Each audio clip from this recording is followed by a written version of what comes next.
Evangelio según Mateo, capítulo número 27, versículo número 46. Le vamos a dar lectura en el nombre de nuestro Señor Jesucristo. Cerca de la hora novena, Jesús clamó a gran voz, diciendo: Eli, Eli, lama sabactani. Esto es: Dios mío, ¿por qué me has desamparado? Hasta ahí, mis hermanos, vamos a orar. Señor Dios Todopoderoso, recurrimos a su santa, divina y poderosa presencia. Señor, Te conoces mis limitaciones para hablar sobre el tema que hablaremos en el día de hoy. Por eso, Señor, yo ruego que usted me dé gracia abundantes, poderosa gracia, Señor. Oro, Señor, para que por medio de su palabra su iglesia sea edificada. Oro, Señor, para que por medio de su palabra, en respuesta a su palabra, su iglesia se rinda ante usted en adoración y exaltación, Señor. Oramos, Padre Celestial, para que su reino avance, que nosotros los hombres menguemos y desaparezcamos y que Cristo reciba la gloria a la cual le pertenece, Señor. Oramos, Padre Celestial, para que todo lo que hagamos sea para su gloria. Se lo pedimos en el nombre de nuestro Señor Jesucristo. Amén. Amén. Mis hermanos, en el día de hoy nosotros vamos a continuar nuestra serie sobre las últimas 7 palabras de Jesús en la cruz. Y para que podamos recordar en qué consisten estas 7 palabras, vamos a hacer un breve resumen. El Señor Jesús, antes de morir, pronunció 7 oraciones. Sus últimas 7 palabras las pronunció desde la cruz. Estas 7 oraciones son como un discurso de despedida. Así como a veces al final de año uno hace un discurso en su trabajo, en los colegios, con su familia, de esta misma manera estas 7 palabras son como ese discurso de despedida. Pero también es un discurso antes de ascender a los cielos y sentarse a la diestra de Dios Padre para reinar. Y lo interesante del pasaje que nosotros también acabamos de leer, que Mateo 27, 46 y Marcos 15, 34 contienen esta misma palabra, pero son en la única instancia que se citan ambas palabras de estos evangelios dentro de las 7. Luego no se vuelven a citar ni Mateo ni Marcos, sino las que generalmente resaltan es Lucas y Juan. Entonces, este mismo relato lo encontramos en Marcos 15, 34. Y para adentrarnos al texto que nosotros acabamos de leer, vamos a ver un poco el contexto. Vamos a ver un poco el versículo 45 que dice lo siguiente: y desde la hora sexta hubo tinieblas sobre la tierra hasta la hora novena. Desde las 12 de la tarde, es decir, desde el mediodía hasta las 3 de la tarde hubo tinieblas en el momento que el Señor Jesús pronuncia estas palabras. O sea, durante 3 horas hubo tinieblas. No se sabe las causas de estas tinieblas. Algunos dicen un eclipse, no se sabe. Pero ocurren de una manera milagrosa, porque ocurren en el mismo momento de la crucifixión de nuestro Señor y en un periodo tan crucial que nosotros vamos a ver cuán importante es este versículo, que no es sino un milagro que ocurrió en ese momento. Esta oscureció no es algo que, mientras yo estudiaba y veía los comentaristas bíblicos, es algo que al autor aquí, Mateo, le llamó la atención. O sea, no fue simplemente que se colocaron nubes, no. Hubieron tinieblas, hubo algo que llamó la atención a las personas que estaban ahí al ver lo que estaba aconteciendo. Por eso que Mateo lo registra. Y las tinieblas eran una señal del juicio de Dios. Más que preocuparnos qué es lo que aconteció, fue un eclipse, algo que tiene alguna respuesta científica, alguna evidencia, una coincidencia. No es esa la idea del texto, no es esa la idea. Lo que nos quiere mostrar es que las tinieblas eran una señal del juicio de Dios. Y eso lo vemos en Amós, capítulo número 5, versículos 18 y también 29 y 20, que dicen así: ay de los que desean el día de Jehová. ¿Para qué queréis este día de Jehová? Será de tinieblas y no de luz. ¿No será el día de Jehová tinieblas y no luz, oscuridad que no tiene resplandor? Entonces, hablando de el día de Jehová, el día del juicio, el juicio de Dios se asemeja a tinieblas. Y aquí, antes de adentrarnos en el versículo que acabamos de leer, vemos que Mateo dice que desde la hora sexta hubo tinieblas sobre la tierra hasta la hora novena.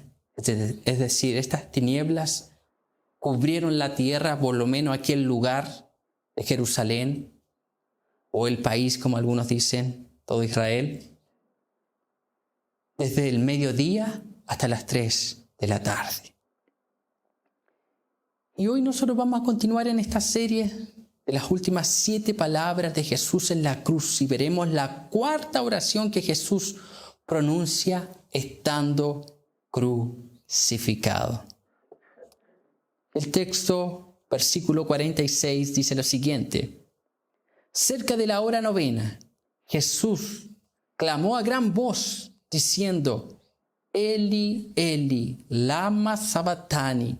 Esto es: Dios mío, ¿por qué me has desamparado? Lo primero que vamos a ver nosotros aquí, y es una constante en la vida de nuestro Señor Jesucristo, es que nuestro Señor Jesucristo continúa orando a su Padre. ¿Se recuerda la primera oración, la primera palabra? Padre, perdónalos, porque no saben lo que hacen. Comienza su primera palabra dentro de este último discurso en la cruz, es una oración al Padre. Aquí vemos al Señor Jesús diciendo: Dios mío, nuevamente, refiriéndose al Padre. Entonces Jesús continúa orando a su Padre. Jesús pronuncia esta cuarta oración cerca de las 3 de la tarde. Aquí ya llevaba aproximadamente 6 horas crucificado. La crucifixión aproximadamente fue alrededor de las 9 de la mañana, por lo cual llevaba ya 6 horas crucificado. Y debemos entender que algunas crucifixiones duraban días. La del Señor Jesucristo fue muy rápido. Por eso que luego vamos a ver más adelante que un soldado clava una lanza al costado para verificar que él había muerto. Y las crucifixiones eran una de las muertes más dolorosas y horribles en el tiempo de nuestro Señor Jesucristo.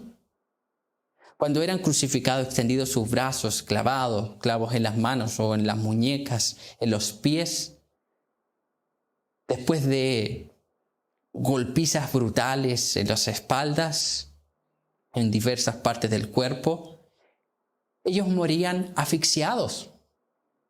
Al estar tanto tiempo con sus extremidades extendidas, sus pies clavados sobre un pedazo de madera donde se podían sostener, la idea era esta: que fuese lo más doloroso, que ellos resistiesen lo máximo posible el morir.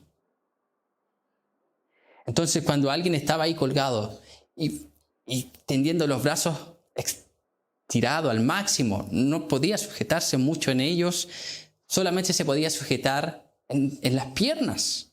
y en ese pedazo de madera que tenían puesto debajo de la cruz y hacer fuerzas, imagínense, hacia arriba, teniendo la espalda azotada, rozando con la madera de la cruz, haciendo esto para poder respirar, hasta que un momento ya no pudiesen más y muriesen asfixiados. Así era la crucifixión. El Señor Jesús aquí ya llevaba 6 horas crucificado. Imagínense las personas que duraban días. Era una muerte terrible, dicen algunos estudiosos, incluso algunos médicos dicen, es algo inhumano.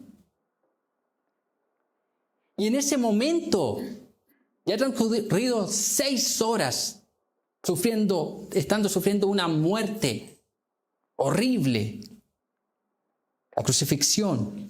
Jesús tuvo fuerzas para gritar, porque el texto dice, cerca de la hora 9, Jesús clamó a gran voz. La intención del texto griego es gritó. Imagínense, el Señor ahí tuvo fuerzas para gritar. Y Jesús comienza esta 4ª oración diciendo, Dios mío, Dios mío. Él está orando a su Padre. Él está orando a su Padre. Y más adelante vamos a indagar más profundamente todo por qué dice estas palabras. Pero quiero centrarme en lo siguiente. El comentarista bíblico William Hendrickson dice lo siguiente de esta expresión y de este versículo. El sentido no puede ser que hubo un tiempo en el que Dios el Padre dejó de amar a su Hijo. Tampoco puede significar que el Hijo haya en alguna forma rechazado al Padre. Lejos de ser así, lo llama Dios mío, Dios mío. Y por esa misma razón podemos estar seguros que el Padre lo amaba tanto como siempre. Jesús en la cruz hace todo lo que había hecho en su vida. Hace lo que había hecho toda su vida. ¿Qué es lo que había hecho? Orado. El Señor Jesús era un hombre de oración. Él continúa ahí, en la cruz. Continúa orando. Y es lo que nos muestra Marcos capítulo 1, versículo 35, y dice así, levantándose muy de mañana, siendo aún muy oscuro, salió y se fue a un lugar desierto y allí oraba. Lucas 5:16 dice, mas él se apartaba a lugares desiertos y oraba. Lucas 6:12 dice, en aquellos días él fue al monte a orar y pasó la noche orando a Dios. Hasta el último momento, estando en la cruz, él continuaba orando a Dios.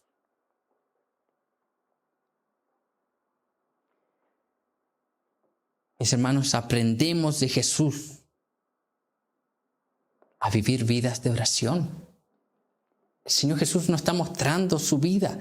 Pablo muchas veces dice, en Corintios dice que debemos imitarle a Él, así como Él imita a Cristo. En Efesios dice, imiten a Dios. Imitemos a Cristo. ¿En qué? En que Él fue un hombre de oración. Un hombre de oración. Y nosotros vemos la vida de Jesús, vemos los evangelios y continuamente Él se apartaba para orar, se retiraba a los montes a orar, estaba en constante oración, en constante comunión con Dios Padre. El Señor Jesús aquí, cuando vemos la vida de Él, la oración era algo natural de su vida. Él no esperó llegar a la cruz para orar. Él hizo lo que había hecho toda su vida en cuanto a la encarnación. Había orado. Había orado. Entonces nosotros debemos entender, mis hermanos, que nosotros no podemos hacer de la oración nuestro último recurso, sino que ella debe ser esencial en nuestras vidas. La oración para el creyente no puede ser como el antídoto para el enfermo. Usted cuando está enfermo, ¿cuándo usa medicamentos? Cuando está enfermo. Usted no usa medicamentos todo el tiempo. Y a veces nosotros hacemos de la oración lo mismo que hace un enfermo con un antídoto, con un medicamento. La usamos o hacemos uso de ella solamente cuando estamos afligidos, ya hemos recurrido a todas las soluciones. Lo último es la oración. Pero no vemos eso en la vida de Jesús, sino que lo primero era la oración, era una constancia en él, la oración. Él se caracterizaba por ser un hombre de oración que constantemente se retiraba para estar con su Padre Celestial. Y en la cruz nos muestra eso. Nos muestra cómo él seguía orando a su Padre Celestial cuando dice, Dios mío, Dios mío. Y cuando nosotros oramos a través de Jesús a Dios, podemos tener comunión con Dios. Eso es la oración. La oración no es simplemente una lista de petición. No. La oración es tener comunión con Dios. La oración no es un monólogo, no es una persona solamente hablando. La oración es un diálogo con Dios. Nosotros hablamos, Dios responde a través de su palabra, a través de la respuesta a esas oraciones.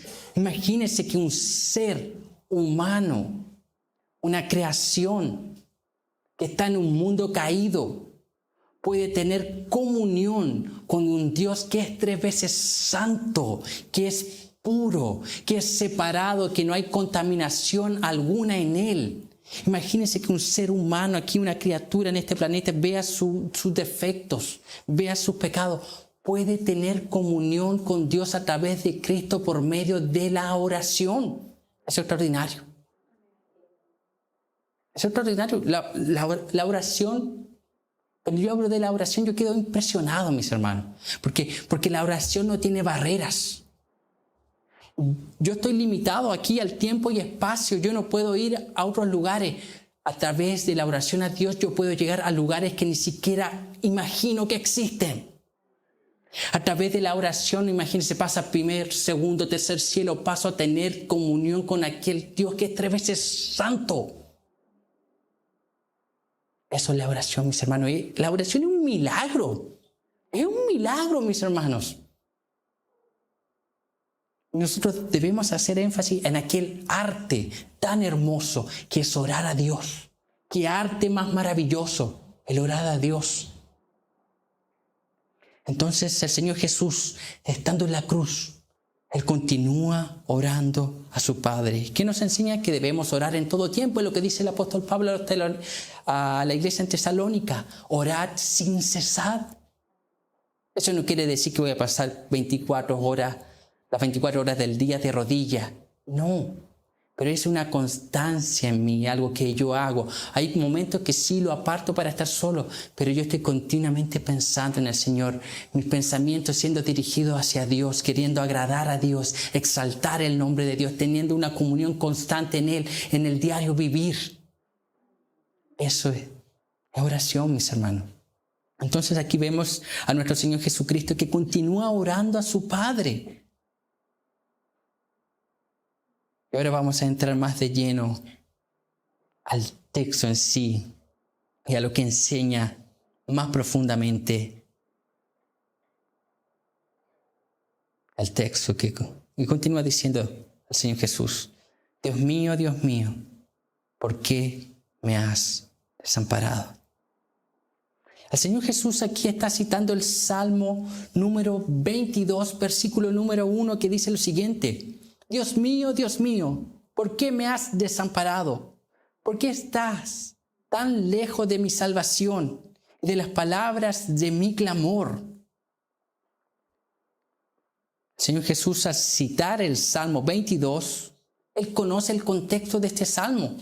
Para que nosotros podamos entender a qué hace alusión las palabras de Cristo, debemos entender cuál es el contexto de las palabras que el Señor Jesús está citando.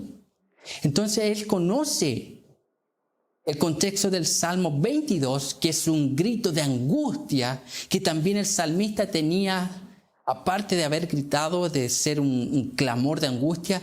También el salmista estaba expresando una fe inquebrantable en Dios y que Dios le libraría de aquella agonía. Aquí el Señor Jesús no está mostrando desconfianza en su Padre, ¿no? porque está citando un salmo donde el contexto del salmista mostraba una fe inquebrantable que confiaba en que Dios le libraría de la agonía que estaba experimentando. Wayne Grudem dice lo siguiente: Jesús, en su naturaleza humana, sabía que tenía que cargar con nuestros pecados, sufrir y morir, pero en su conocimiento humano probablemente no sabía cuánto tiempo llevaría este sufrimiento.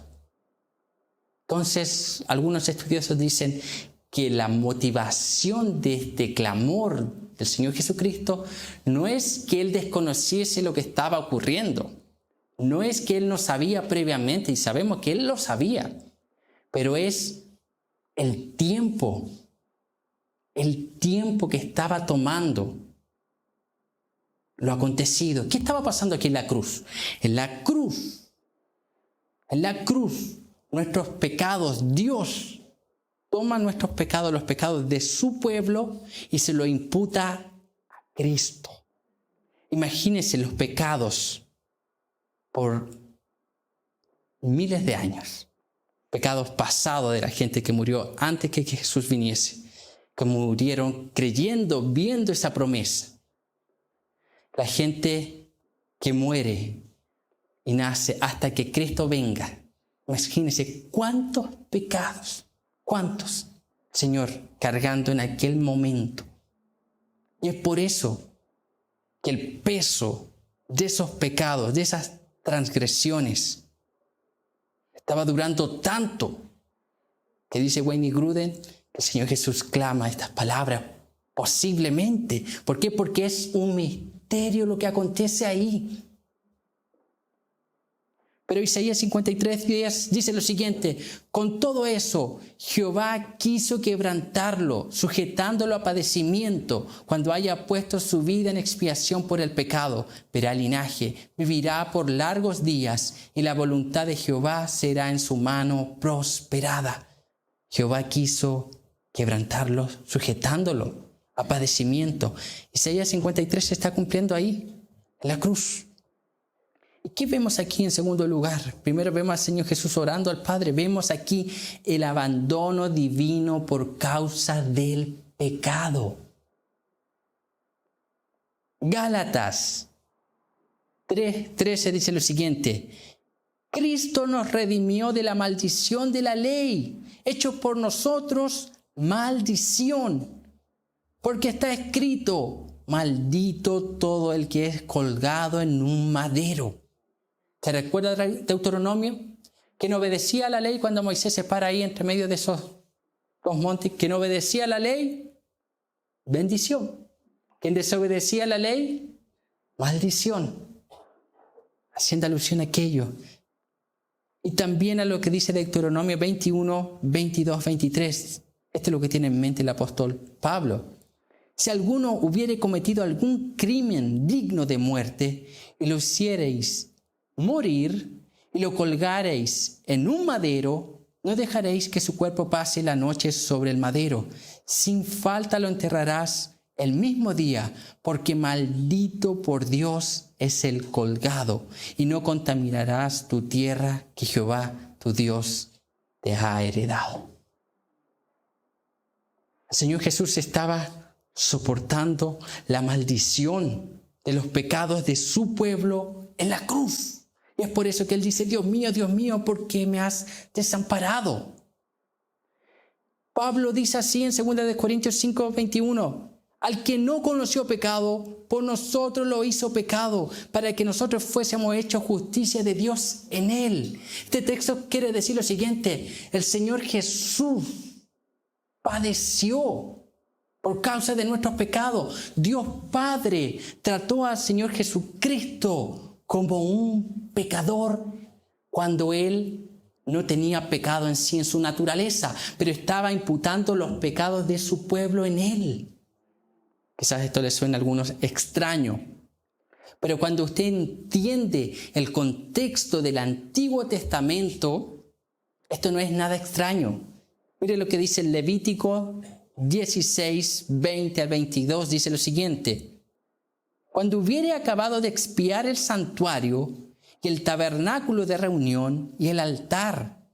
Hará traer el macho cabrío vivo y pondrá a Aarón sus 2 manos sobre la cabeza del macho cabrío vivo. Confesará sobre él todas las iniquidades de los hijos de Israel, todas sus rebeliones y todos sus pecados, poniéndolos así sobre la cabeza del macho cabrío, y lo enviará al desierto por mano de un hombre destinado para esto. Aquel macho cabrío llevará sobre sí todas las iniquidades de ellos a la tierra inhabitada, y dejará al macho cabrío por el desierto.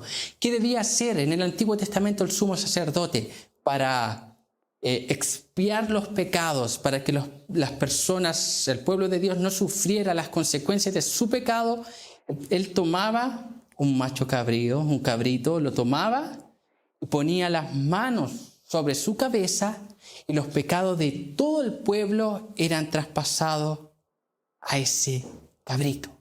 Luego lo tomaban y lo enviaban fuera del campamento para divagar, que muriese en el desierto. Aquí, cuando usted ve al Señor Jesús, el Señor Jesús no está padeciendo en Jerusalén.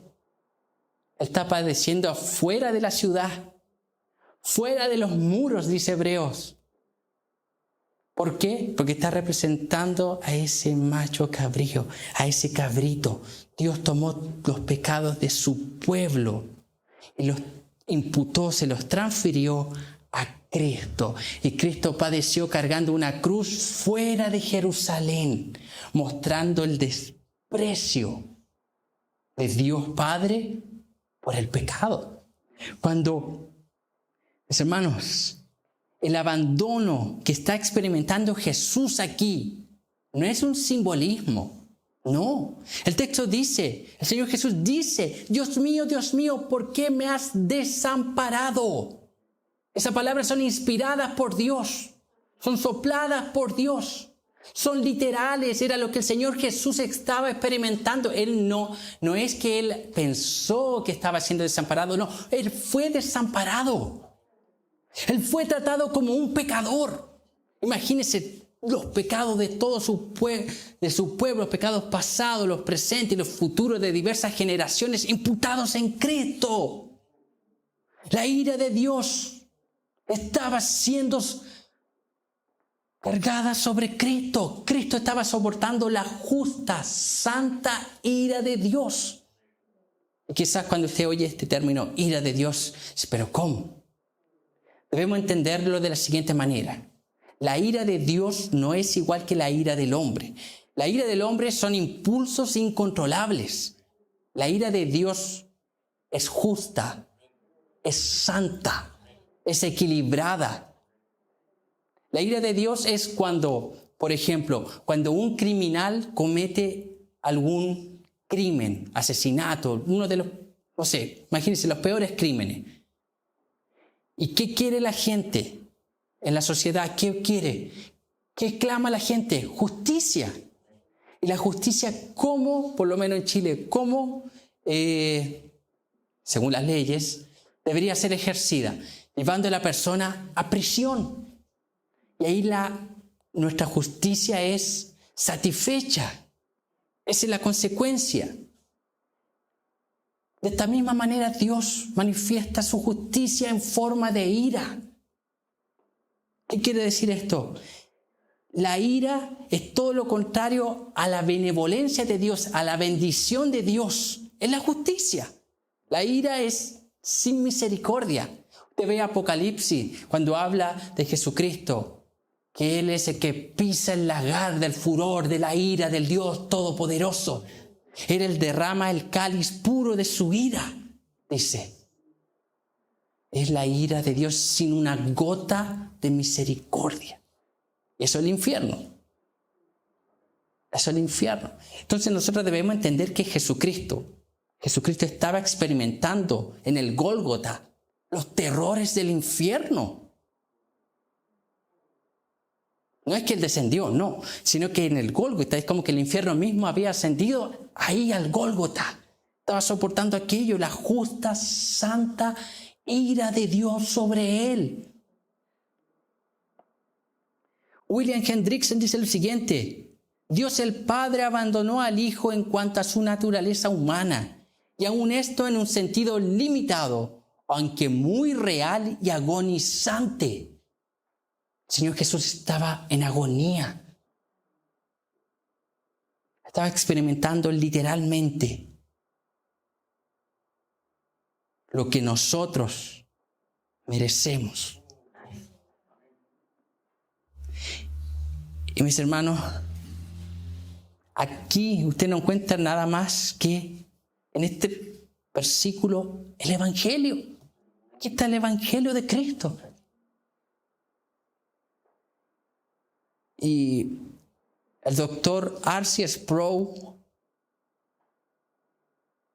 hablando sobre este pasaje, dice unas palabras que son verdaderas, pero son tan fuertes, mis hermanos, que yo quiero que usted las medite.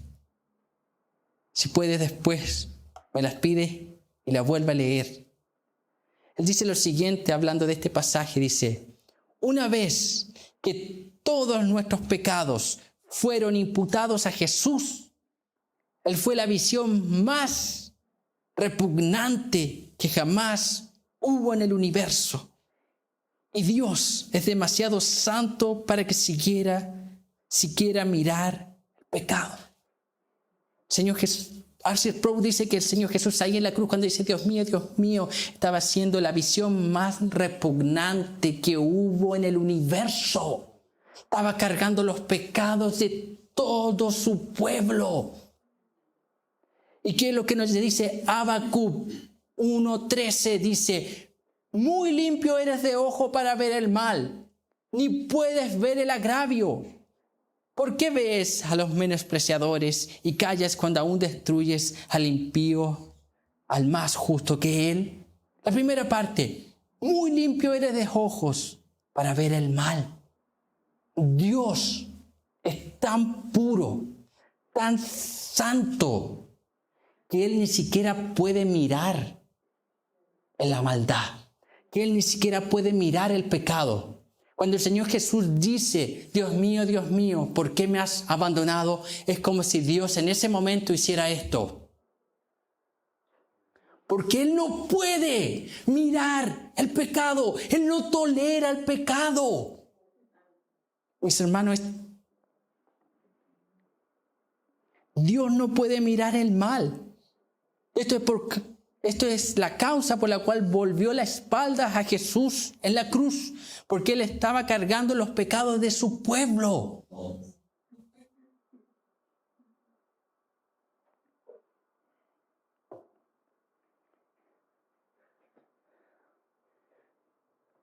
Otra confesión de fe bautista de Londres de 1689, en el capítulo número 8, párrafo número 4, dice lo siguiente: el Señor Jesús asumió de muy buena voluntad este oficio, el oficio de mediador. Para desempeñarlo, nació bajo la ley, la cumplió perfectamente, y escucha aquí, y sufrió el castigo que nos correspondía a nosotros, el cual deberíamos haber llevado y sufrido, siendo hecho pecado y maldición por nosotros, soportando las más terribles aflicciones en su alma y los más dolorosos sufrimientos en su cuerpo, fue crucificado y murió y permaneció en el estado de los muertos, aunque sin ver corrupción. Al tercer día resucitó de entre los muertos con el mismo cuerpo en que sufrió, con el cual también ascendió al cielo. Allí está sentado a la diestra de su Padre intercediendo, y regresará para juzgar a los hombres y a los ángeles al final del mundo. Pero yo me quedo con la parte que dice: y sufrió el castigo que nos correspondía a nosotros, el cual deberíamos haber llevado y sufrido, siendo hecho pecado y maldición por nosotros, soportando las más terribles aflicciones en su alma y los más dolorosos sufrimientos en su cuerpo, fue crucificado. Los padecimientos de Cristo en la cruz son el costo de nuestra salvación. Si nosotros podemos llamar a Dios de Padre, es porque Cristo pagó en nuestro lugar en la cruz. Hermanos, cuando continuamente hablamos, citamos y decimos que Dios, a través de Jesús, estaba reconciliando a su pueblo en la cruz, eso significó que Jesús tuvo que soportar las consecuencias de nuestros pecados. Nuestros pecados fueron imputados a Él en la cruz. Él soportó lo que usted y yo deberíamos soportar. Es por eso, ¿qué es lo que el ser humano sin Dios merece? Viviendo una vida de pecado, sin arrepentimiento. Infierno. Es por eso que decía anteriormente, es los terrores del infierno, no esa permanencia como nosotros, como una persona que muere sin Cristo, como el ser humano. Si muere sin Cristo va a permanecer eternamente en aquel lugar. El Señor Jesús no, pero sí sufrió los terrores, las consecuencias. La ira de Dios, la mayor expresión de la ira de Dios es el infierno. La ausencia de toda la benevolencia de Dios. Y cuando Cristo estaba cargando en aquella cruz nuestros pecados, sufriendo en nuestro lugar, no había solamente un sufrimiento físico. Había un sufrimiento que era en su cuerpo, sí, lo decía la confesión de fe, sí, sufrió en su cuerpo. Pero nosotros no solamente debemos enfocarnos en ese sufrimiento físico, sino que también había un sufrimiento en su alma, en su ser espiritual. Era aquella comunión que Él tenía como el Padre, no como esa relación trinitaria, no es eso lo que se quebrantó, no, sino la comunión que Él tenía como mediador con el Padre se ve afectada en ese momento. Imagínense, el Señor dice, Dios mío, ¿por qué me has desamparado? Otra versión es, Dios mío, ¿por qué me has abandonado? Abandonado. El Señor Jesús, sabemos, no estaba pidiendo una respuesta en sí de parte de Dios. Estaba citando el Salmo 22, confiando que Dios extendería su mano.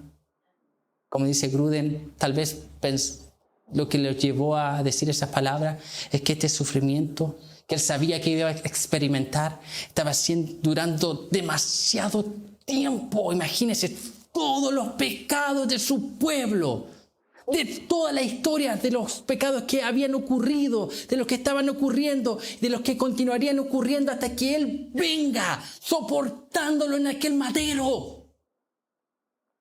Dios mío, ¿por qué me has desamparado?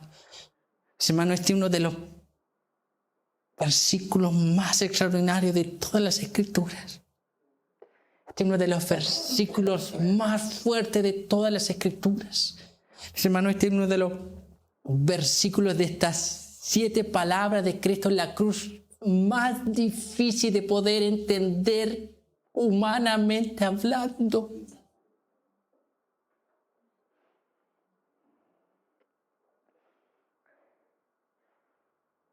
Más difícil.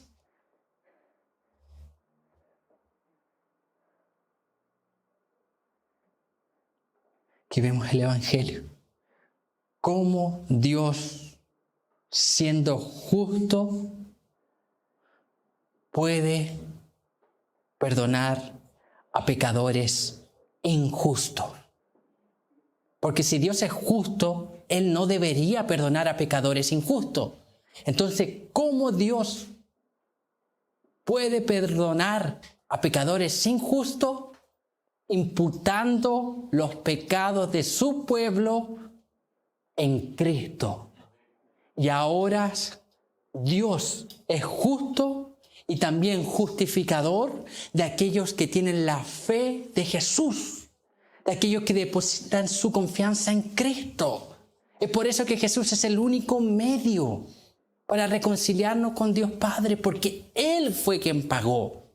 No existe otro medio alternativo. Él mismo dijo, yo soy el camino y la verdad y la vida. Nadie viene al Padre sino por mí. Él fue el sacrificio perfecto una vez y para siempre. Cristo, nuestro Redentor.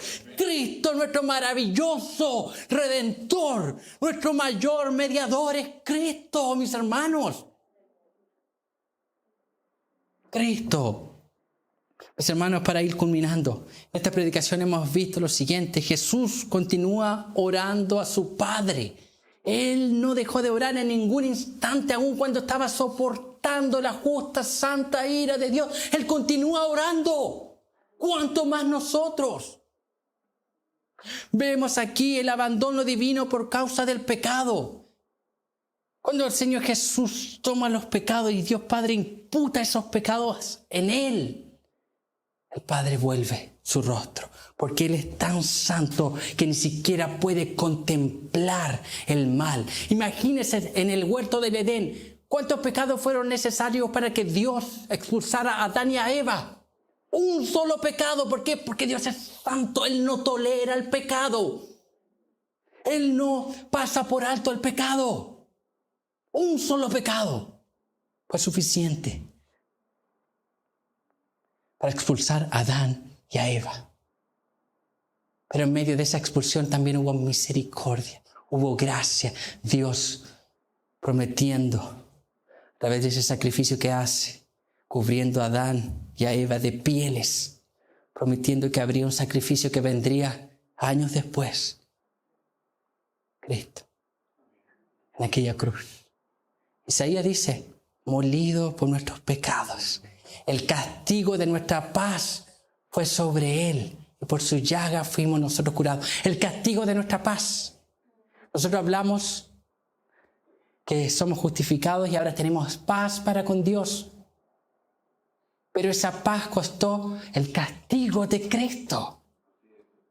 El castigo de nuestra paz para que nosotros pudiésemos tener reconciliación con Dios Padre. Jesús padeció en nuestro lugar.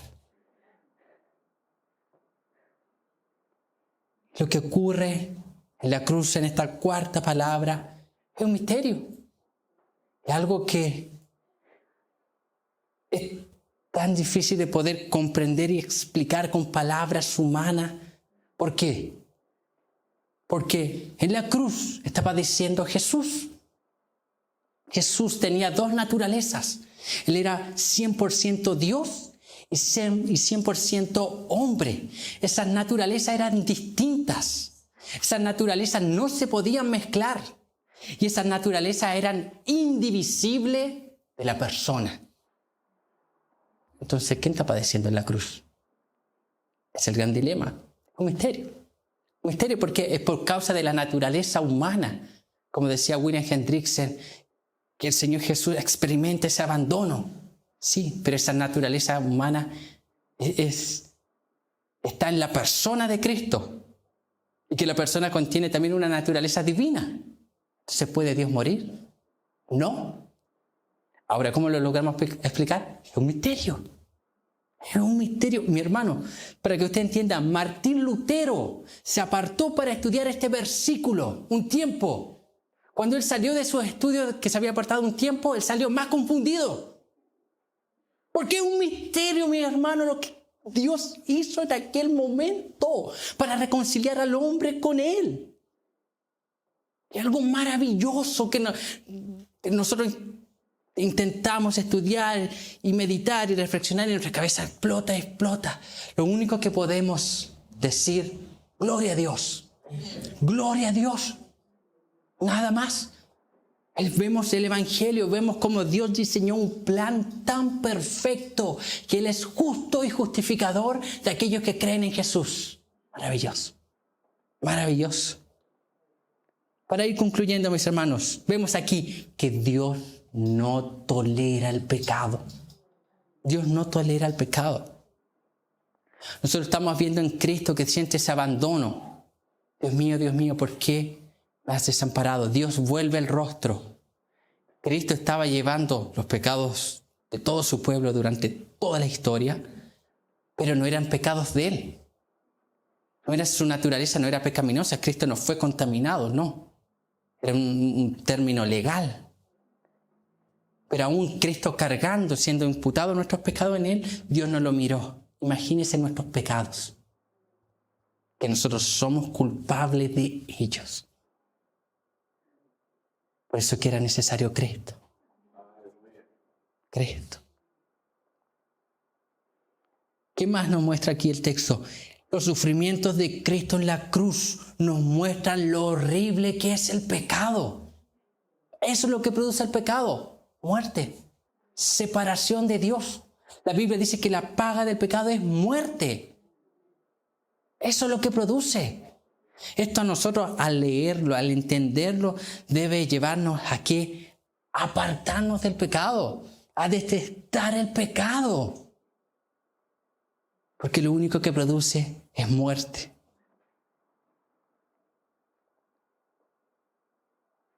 Los padecimientos de Cristo en la cruz deben llevarnos a odiar el pecado.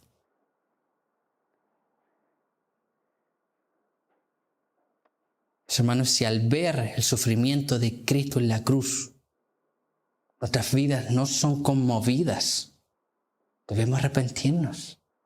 Porque aquí,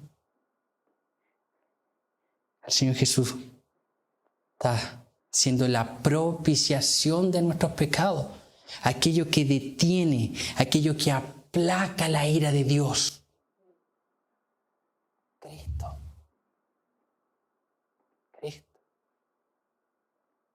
Imagínese que de repente usted tiene a alguien apuntándole con un arma. Está ahí. Pongamos aquí 2, 3, 4 metros de usted ahí. Esa persona está a punto de apretar el gatillo.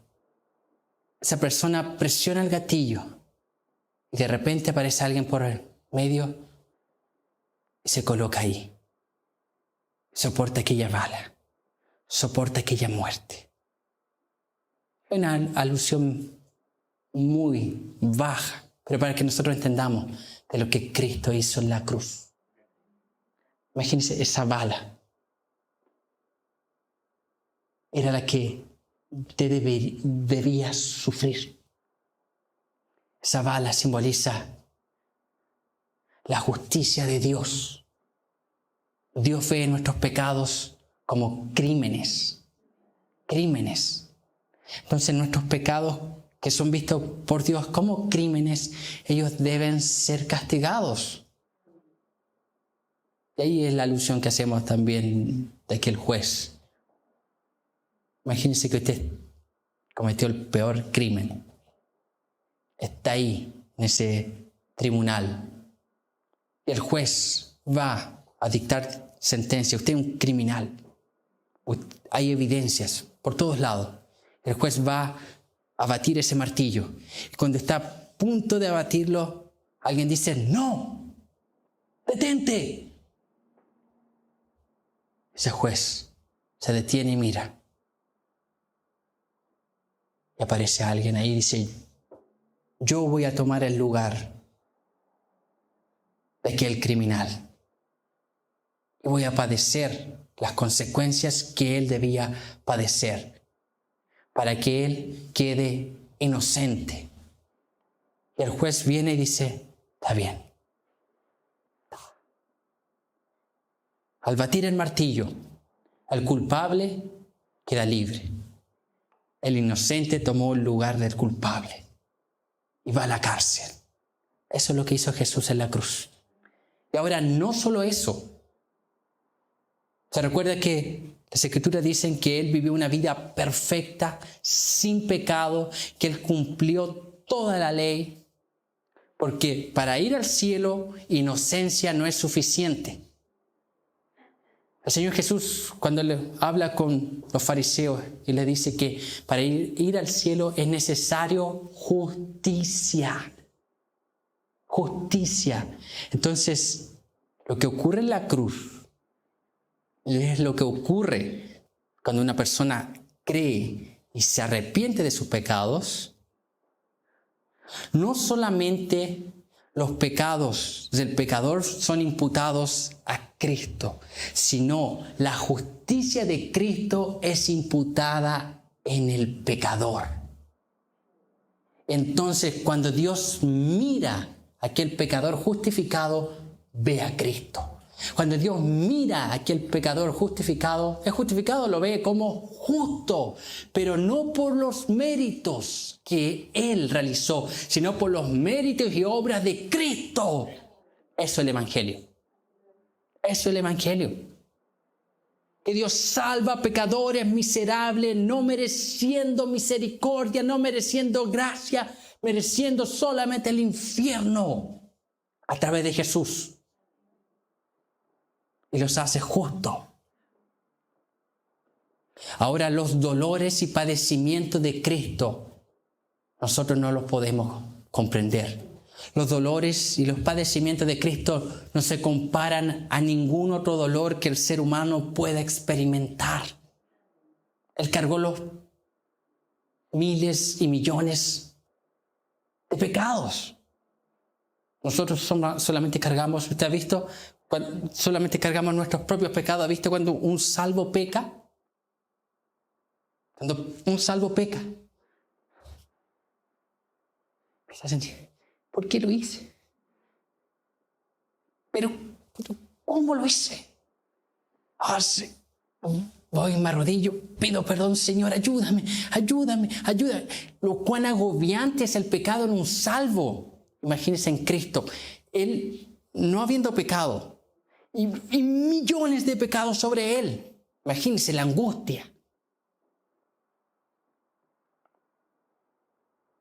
Pero es por eso mismo que Él fue 100% Dios y padeció. Es que Él es nuestro gran sumo sacerdote. Y Hebreos 4:15 dice lo siguiente: porque no tenemos un sumo sacerdote que no pueda compadecerse de nuestras debilidades, sino uno que fue tentado en todo, según nuestra semejanza, pero sin pecado. Lo que pasó aquí en esta cuarta palabra es tan maravilloso. Dios mío, ¿por qué me has desamparado? Piensa ahora que lo que Jesús experimentó lo hizo por usted. Y no porque nosotros fuésemos la gran cosa, sino porque Él quiso hacerlo. Él vio nuestra imposibilidad de salvación. Él se compadeció de miserables pecadores para que esos miserables pecadores, a través de Cristo, creyendo y arrepintiéndose de su pecado, ya no sean aborrecedores de Dios, sino que sean ahora adoradores de Dios. Extraordinario. Eso es lo que hace el Evangelio.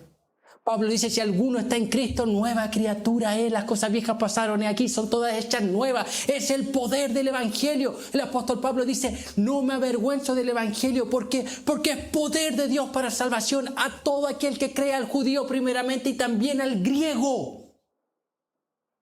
El Evangelio tiene ese poder. Es poderoso. El sacrificio de Cristo en la cruz es suficiente para salvarnos. Y va a ser eficaz en su pueblo. Confíe. Recuerde esto. La salvación, nuestra salvación, costó la vida del Hijo de Dios. Su salvación costó la vida del Hijo de Dios. Jesús padeció en nuestro lugar.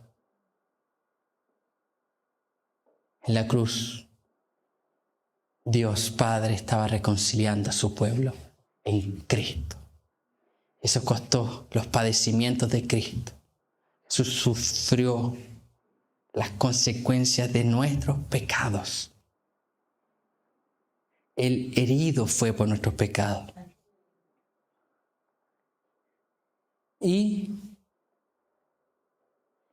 como leíamos Isaías 53:10, dice que agradó al Padre quebrantarlo. Ese era el plan de Dios. Era la única forma, era el único medio por el cual nosotros podríamos alcanzar salvación y reconciliación con Dios. La muerte de Cristo. La muerte de Cristo. Ahora está entendiendo que cuando vea recreaciones ahí de Semana Santa, quedan bajas.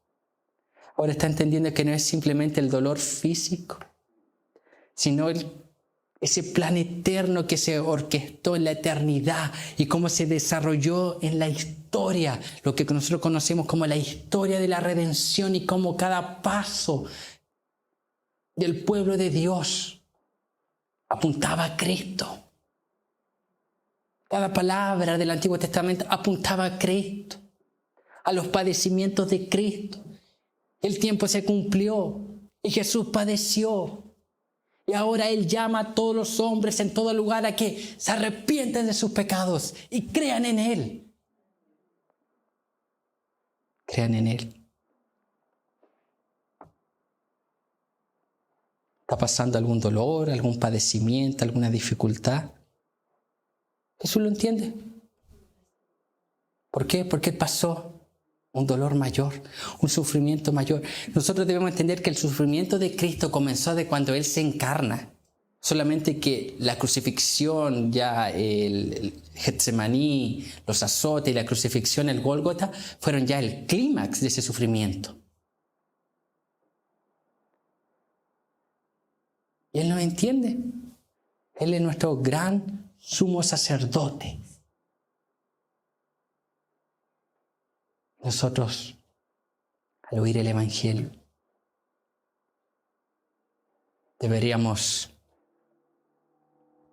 explotar en adoración como el apóstol Pablo. El apóstol Pablo, hablando en Romanos capítulo 11, hablando de este plan de redención, hablando de todos estos temas, él está ahí escribiendo, Romanos 11, que al final, de repente él dice: oh profundidades de la riqueza, de la sabiduría de Dios y de la ciencia, cuán insondables son sus juicios e inescrutables sus caminos, porque ¿quién conoció al Señor? ¿O quién le dio a Él primero para que luego le fuese recompensado? Citando las palabras de Job, y él culmina diciendo: porque de Él y por Él y para Él son todas las cosas, a Él sea la gloria por todos los siglos de los siglos, de eternidad a eternidad. Mis hermanos, nosotros debemos adorar y exaltar al Cordero, porque Él es el único digno de abrir los sellos, desatar aquellos sellos, el único digno de gloria, Cristo. Cristo. Si hay alguien que nosotros debemos admirar, es Cristo. Es Cristo. No necesitamos admirar hombres. No, Cristo. Imagínense ese hombre que ocupó, 100% hombre y 100% Dios, que ocupó nuestro lugar en la cruz. Padeció en nuestro lugar Jesús, el Hijo de Dios. Amén, mis hermanos. Vamos a orar. Vamos a inclinar nuestras cabezas para orar, exaltar el nombre del Señor.